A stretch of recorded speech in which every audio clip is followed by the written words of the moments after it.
News Ahilyanagar 24 तास। आम्ही बातमी नाही सत्य दाखवतो। सर, एकंदरीत राज्यामध्ये आता कुरेशी समाजाने आंदोलन सुरू केलेले आहे। त्यांची कत्तलखाने पुन्हा सुरू करावे आणि आम्हाला मान्यता प्राप्त कत्तलखाने करून द्यावे अशी त्यांची मागणी आहे। याच्यामध्ये मी खरं सांगतो की एक तर या कुरेशी समाजाने थोडासा अभ्यास करायला पाहिजे। कत्तलखाने बंद करण्याचा आदेश कधीच नव्हता।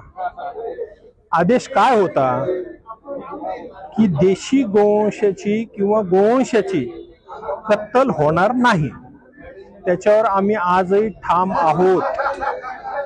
आज महाराष्ट्र गोसेवा आयोग असेल, महाराष्ट्र सरकार असेल, आपल्या सगळ्यांना आहे ना थोडी माहिती घेणं गरजेचं आहे आणि मला वाटतंय की आपण या माध्यमातून माहिती पोहोचवा। 2015 ला गोवंश हत्या बंदी कायदा आलेला आहे आणि 2015 पासून गोवंश हत्या बंदी कायद्याचं अंमलबजावणी कमी जास्त प्रमाणात झाली असेल, पण आयोग आल्यानंतर अंमलबजावणी जोरात सुरू झालेली आहे। तर आम्ही काय करतोय, आम्ही कायद्याचं पालन करायला सांगतोय। तुम्ही देशी गोवंशाची कत्तल करू शकत नाही। कुरेशी समाजाने किती आंदोलनं केली तरी आम्ही परमिशन देऊ शकत नाही आणि जे गोरक्षकांवर गुन्हे होत आहेत ती गोष्ट वेगळी आहे की कायदा हा मात्र कोणी हातात घेऊ नये।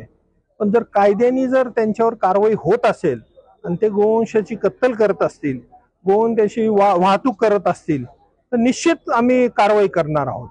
अजिबात त्याच्यामध्ये काही कुठलाही दुमत नाहीये।